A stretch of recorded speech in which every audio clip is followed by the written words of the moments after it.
He's performing super well.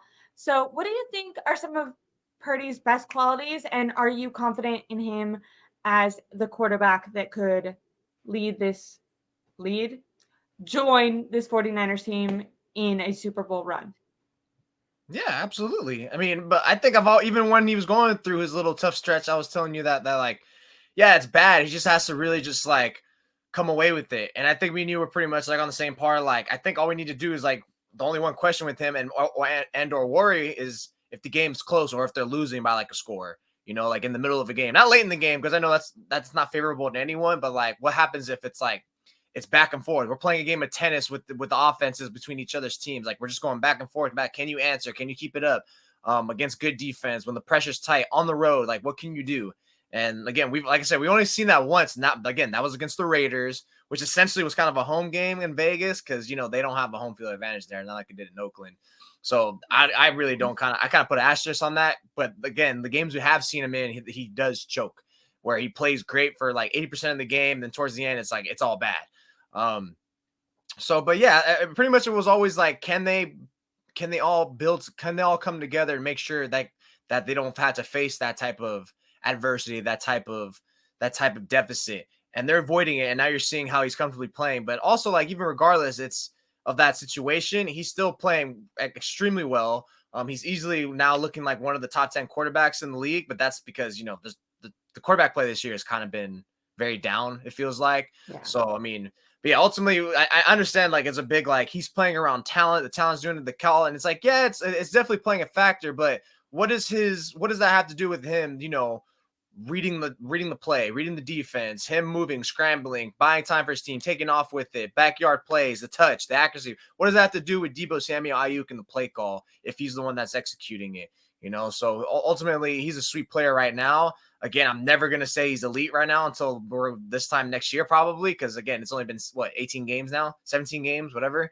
But 18. yeah, definitely right now they have the quarterback for them. And what's the word I always say? He's the optimizing figure. And look, back-to-back games where like everyone made a significant impact. And now it's looking like it's looking like this offense is even better probably than the first 5 games that we saw. I agree, because they're definitely distributing the football a lot more, where it felt like Your not boy that they were Kittle's getting getting. involved now. See, remember we were talking about that for the longest time? Kyle, listen to us. He watches. I That's what still it think is. my theory was on point where he was holding him out until the midway of the season to start You're turning him so on the right, field. right? And now he's It's just a theory, but it's like, because I think like, oh, we don't really need him because outside of like the first 6 games, he didn't do anything other than the one Cowboys game, right? yeah. When he went off of the hat trick hero to be a touchdown savior. But outside of that, it's like now he's starting to turn it up with him. And even Debo Samuel too. Like outside Debo had like one game against the Giants, and he hasn't really done much until like after the bye I know he got hurt, but still it's like now's the point where like, okay, now I can start ramping these guys up together because I need them all clicking, and I need everyone to get a share to save each other from getting hurt as well. Right? Can I ask you about that? I was gonna say one more thing about Purdy, but I'm gonna stick on Debo for a second. He's been like my favorite player, I think, as I've gotten back into this as the last couple of years. Debo like had a soft spot in my heart. I really loved just to watch him play with the energy he played with. That 21 season was amazing. I feel like I'm still really unimpressed by him. And I noticed that last game, I think it was on the first drive that they had. It was a throw to Debo, and then I think it was to Kittle, and then it was to Debo again. And on the third pass of the game. And Debo like didn't run a rat, like he like looked like he was jogging, like he was barely trying to get separate. He didn't get any separation. Basically, it didn't look like he was like trying, and he just didn't catch the ball. And it was like there wasn't really an opportunity for him because he didn't get any distance from the corner. But it looked like he was just jogging out to his spot. And I don't know. I feel like that's been a criticism that people have had of Debo, and I kind of, as a Debo lover, have been like, he's injured or he's overweight, he's getting back in weight, like kind of made excuses for him. And I felt like this year, like aside from being slimmer, like he objectively looks more in shape. I feel like he's still playing like he did last year and not like 2021 Debo. Do you know why do you think that is? Why do you think his production is like fallen off? Is that a issue with like So, like, wouldn't you have like pride if you knew what you were capable of to like go harder? I don't understand why that's happening. And I don't know if you noticed that? Have you noticed a lack of production in Debo Samuel this year? Well, in terms of him running his routes, I think he's always been kind of slow. He's not a good wide receiver, like pure wide receiver. If you were just to keep him there, he's a very like middling wide receiver, maybe a little more than that, but like no, that's why he's like literally just an offensive weapon. And even before all the talk of like, what is he, a running back, wide receiver? Like I feel like I was always saying like, no, he's just an offensive weapon. Who cares what you're using him at if he can go everywhere? But I think really 2021 kind of set the expectations on him way too high for so many people, myself included. I mean, I was always able to taper it down, but I feel like 2021 really like got people's expectations of him way too high. Like we really, there's that season really needs to be taken for as like an outlier, and considering how magical it was, like there was no way he was ever going to do that again or even come close to that, even going into 2022. Like I was always writing so many articles like, hey, do not expect anywhere near close to this. He'll probably still be a damn good football player who is impactful, which he still is. So in terms of production, yeah, it's not there, but who cares? He's still making an impact. That's ultimately what you pay for. That's why I love that word impact. It's like, yeah, production is not there, but what are you making an impact? Are you freeing up someone else? Are the minimum touches you're making enough? Are you making that key block? So ultimately he's still an impact player for sure. And he does a lot for Kyle Shanahan in terms of how he calls the plays. Because as we've seen in the last two games, it looks like he calls plays better with him than he without him. So yeah, production down, but yeah, he's still making an impact. I mean, we see flashes of that And we 2021 noticed person. that. I was gonna say we noticed that when he was out too, that like Kyle was calling whether or not he's like the one catching the ball. I feel like Kyle Shanahan like doesn't trust the rest of his playmakers Yeah, the he way acts he a does little weird himself. with his play calling without him. And notice Yeah. how like the last 2 weeks, especially, they don't seem so. He doesn't seem so headstrong with I got to run the football. I got to run the football. Like it feels like more like okay, now I can throw it. I'm gonna throw it more to open it up. I'm implementing like look back to back weeks they've just done the goal route to Ayuk and Kittle. That's insane. Like they don't. Yeah. Like he's never done that. That's like a Mahomes or Andy Reid type of thing. And that's the one thing that's always like annoyed me is like Kyle, like you finally have this quarterback you can trust. I get it. He doesn't have pure arm strength, but he's shown capable that he can do it. Why don't we implement more of that? And all of a sudden, the last 2 weeks you're doing it. So that's crazy to me. That's why it's like if he's especially the way he's executing, because he's actually had a couple of throws before those games where he's thrown like deep, like again, like what was it, like the 19, 20 yard, 29 yarder to Ayuk that first week against Pittsburgh to the front pylon, like that was sweet. And I'm pretty sure he had like Yeah. another 2 or 3 after that game. But yeah, he's the way he's like throwing is just like insane to me right now. Like, wow, he's looking like a damn near elite thrower of the football right now. And that's because like the book's still Yeah. out on him. We're still waiting like cumulatively, but we can for sure watch right now and be like, yeah, he's a damn good football player. There's like no denying it. And Kyle Shanahan was asked about that in his press conference yesterday. He was asked if he feels like defenses are defending them differently because I guess this year, the 49ers, the opportunities that they're taking downfield is so much higher than in previous years and with previous quarterbacks. And the question was kind of phrased like, have those plays always been there, or are you more confident in Purdy now, so you're calling more of them? And Kyle Shanahan kind of didn't beat around the bush. I felt like he kind of put some blame on Jimmy because he was like that's always been there. Like Brock They Purdy have just has always the been there. confidence to take it. They definitely have always been there. They've always been there in terms of he's called them and just the straight up like, hey, we're just gonna run deep.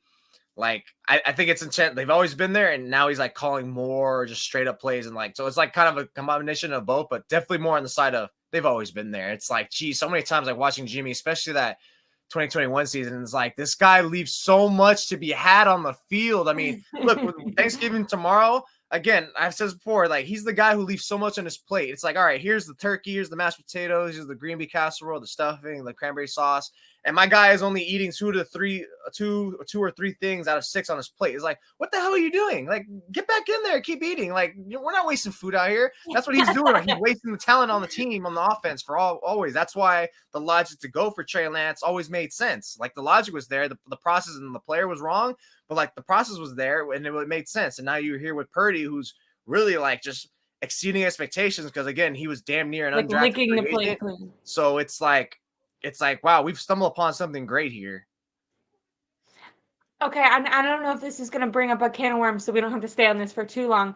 But do you kind of feel like everything that the 49ers were hoping to get with Trey Lance, that they're kind of getting out of Brock Purdy right now? Because when you think about it, You wanted a guy who was on a rookie deal. You wanted a guy who could help the O-line when the O-line was breaking down, a guy who could make Kyle's wrong plays correct, who could go off script, who could throw down the field. Now, obviously, Purdy's arm isn't as strong as Trey's.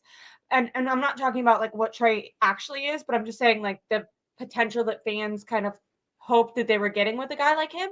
I kind of feel like we are getting that from Brock Purdy, someone who is, as you say, optimizing this offense, getting the ball to his playmakers. Even with that really risky touchdown that he threw to Ayuk 2 games ago, Kyle Shanahan, like when asked about it in hindsight, although saying it was a bad play call, he was like, "I'm glad that I have a quarterback who wants to kind of test those limits, even if it scares me," you know. And I think that that's when you think of like a Mahomes, or when you thought of like what you hoped Trey would be, you were hoping for a quarterback that was going to, you know, do stuff like that. And it's kind Mhm. of interesting that we're getting that out of Purdy, because it's definitely not what I thought about when I thought about his skill set. But the longer he's played, I feel like not only are we appreciating his mental attributes, but we're actually noticing some physical ones. Obviously, I'm not saying he has an equally strong arm. I'm just meaning by the play that we're seeing on the field. Do you think that um, Chris said I answered my own question, which I do a lot. I'm working on it. But Jose, do you have a response to my question? Do you think that we're getting the play that we hoped? Do you think that fans are getting the play from Brock Purdy that they hoped they would get from Trey Lance? Yeah.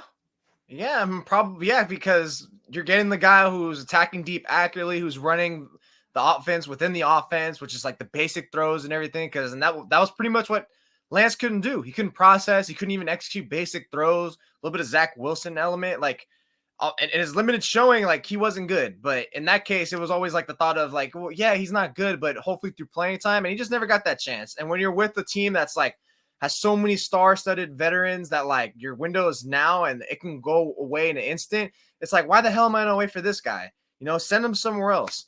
So that's what they did, especially when you got Purdy, who's pretty much had like like an abundance of playing time in college. Like he's more ready, and look, now he's kind of also he was ready immediately, and now it looks we're actually witnessing him actually get better because like those deep throws, like when he initially started, like at least he was making those deep throws in terms of attempts, but there were a lot of some hanging ones, but at least he was taking them and he actually still was connecting on a little bit. Now it's like he's still taking those shots, but they're cleaner.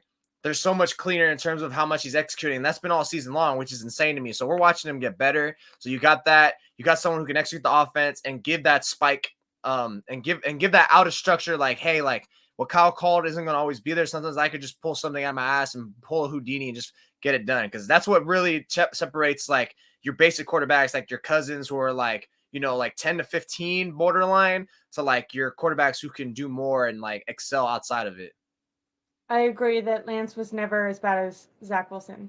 I No, think I'm Zach not saying it Wilson was bad. I'm really, talking about like he would miss like basic throws like a Zach Wilson yeah, would. yeah, yeah, Like it's yeah. like and that's literally go watch the preseason game. That's not even a question. He was missing basic ass throws. The dude stunk in accuracy, but that's Well, that because he was couldn't string again together enough playing snaps, and they just weren't invested. Like when your investment's not there for your coach, it's like you're pretty much out there on your own swimming. Yeah, it is kind of like it's kind of interesting. I mean, I don't want to get into the trade debate right now, but Yeah, it's that's kind of all over interesting with. that But they, ultimately, yeah, like yeah. Brock Purdy's already proven why Kyle Shanahan did this. Like, right? I have It's pretty much I've, proven. I have a side note. So a lot of people are talking about Brock Purdy being. We have a commenter that says he's the best thrower of the football right now. I've seen that debated on like some national media sites. Do you think that there's 32 teams in the league? So do you think that there's 28, don't worry, math. Do you think there's 28 teams in the league right now that would bench their quarterback for Brock Purdy? Or do you think that it's Brock Purdy in this system that makes him so good? Like, do you think it's them together? Is that a good question? You know what I mean? Yeah, no, I know what you mean. Like, is he more proponent of that? 28 teams, no, but I would say like a good portion of the league, yeah, for sure. Because like not all quarterbacks are meant to play in specific systems. Like, I'm not necessarily even sure. Like Josh, Would like the obviously Lamar. Rams would the Rams bench Stafford for Purdy right now? Is Probably, is yeah. Stafford even is Stafford injured right now? I feel No, like Stafford's been he injured for played, like but 3 years. he's pretty much been like middling with like some high moments. But it's like, yeah, it's just you can tell he's like on his last leg right now. But yeah, but no, yeah, for sure. Like I don't know about 28, but I'd say for sure like 16 to 20 teams right now off the bat without even just like would take them. Like I think the Raiders would take them. I think the Broncos would take them. Just Seahawks? like, huh? Seahawks? Yeah, I Seahawks? think Seahawks would take them. Yeah, but Over Gino, not you all think? offenses. It really just it's like because again, like not all systems are gonna be met, and at that point, like is that coach and coordinator gonna like tinker with the offense to make them fit? Like who's like an offense that like Purdy wouldn't necessarily be a fit for? Probably like maybe like the Bills because they always want to keep attacking deep, and then you got hero ball like with Josh Allen and stuff like that. Like I don't know if that, but then again, that Bills offense is like weird. So I think right now he's in the perfect setting because pretty much ultimately every great quarterback is great because they're always in that setting, and this is where Justin Herbert gets so much credit because even though he's not always having elite games, he still has plenty of elite moments throughout games that aren't elite, given that maybe the offense isn't curtailed to his skill set and he doesn't have the abundance of talents that other than Austin Eckler and Keelan Allen, who's you really have. And then, you have a defense that's pretty much like demanding himself in the offense to put up 30 points a game or else you're going to lose. This is why he gets really credit because there's already so much stacked against him going into the game. Whereas you're Purdy, what's really stacked against you? And this is why the concern comes where, okay, now when the game's stacked against you, when you're in that nip and tuck, that back and forth battle in the middle of the game or late in the game, so far we've seen him fold. Like, right, the Vikings game, he's folded. The Browns game, I understand, like, he pretty much made, like, the excellent throws in the end, but he kind of, like, tends to fold, right? So I think that'd be something, like, if he ever gets to that point, like, maybe tomorrow or against the Eagles, if he just has one, then it's like, okay, cool, he's proven it for the most part. It's trustworthy, but I think that's where it comes into play. And that's where he has the surrounding talent on both sides of the ball. It helps him because even if he does have that little mess up, like, hey, what's everyone else doing? This is the reason why he's $1 million man, not even. And you guys are all like, we need you to step up. We need our A players who are getting paid like A players to show up. Like, and as much Purdy gets credit, ultimately we got to remember, like, he's not really getting paid to do so. Like some of like the salary. He's supposed to just be like a cog in the machine right now. Yeah, like right now. So you can afford like some of his hiccups like in those games because that's why the defense got some slack, right? It's like even though Purdy played great and had those back-to-back interceptions that proved costly, like the defense wasn't playing like at his best ball, and neither was the running game. So it was like a total collective effort. I completely agree. Really quick, I want to correct Randy Daytona, or I hope I'm saying that right. Randy Daytona. Is that the perfect quarterback rating that he's talking about? Brock Purdy did have a quarterback rating is the worst stat in all of sports, easily. It's the worst one. It's so stupid. First of all, it's a team stat. It's not a quarterback stat. Jimmy Garoppolo was like top 5 in QBR for his entire time when he was on the 49ers. He's now benched. So one, it's just a bad like display of quarterback. Like Patrick Mahomes is not number 1 right now. So I hate it. So obviously, if we're looking at who the best quarterback in the league is, it's not the best way to tell. Also, just this comment is incorrect. He is the second quarterback in 49ers not NFL franchise. History. Yeah. This is what I'm saying. Like, as soon as people see something that's like sexy with Brock Purdy, like, oh my God, he's elite. They just can't wait to nitpick that stat and just carry the water. Like, dude, like he's playing great right now. He's not an elite quarterback. Like, if people want to rush to give him that title, just has to do. At least for me, a lot of that just has to do with time. Like, yes, time. Like, that's it. What he's doing right now, if this was like year 7, or year 5 or whatever, you'd be like, yeah. I'm ready to say it if it's next year if he keeps it up like that. By that time, it's kind of like year 3, right? So by then, I'm ready to say that like, damn, he might be pretty damn elite. But right now, it's like, look, he's playing sweet ball, right? But I think the reason why people want to rush is because they want to make themselves feel good because it's your team. And plus, they also want to say, like, I was the first one that was calling him elite while everyone was, dumbing it down and watering him down. It's like, dude, like, relax. Like, do you not remember what everyone else was saying about Jimmy Garoppolo? They thought that he was top 8 quarterback when he clearly never was. Really quick, I'll correct you, Ash. It's another stat. It's the highest average passing. So he's talking about the thing that he beat Kurt Warner for. I know what he's talking.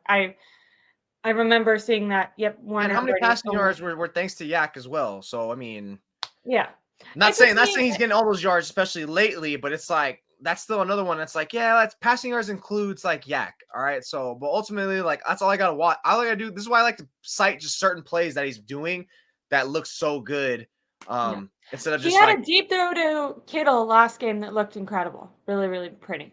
Yeah, Very pretty. he's been throwing the last 2 games, he's throwing the ball like 10 yards down, like beautifully. He's exquisite. If that's how he's gonna look, then my God, like Yeah. if he balls out tomorrow, I'll say this: if he balls out tomorrow when everyone's watching TV, making excellent throws,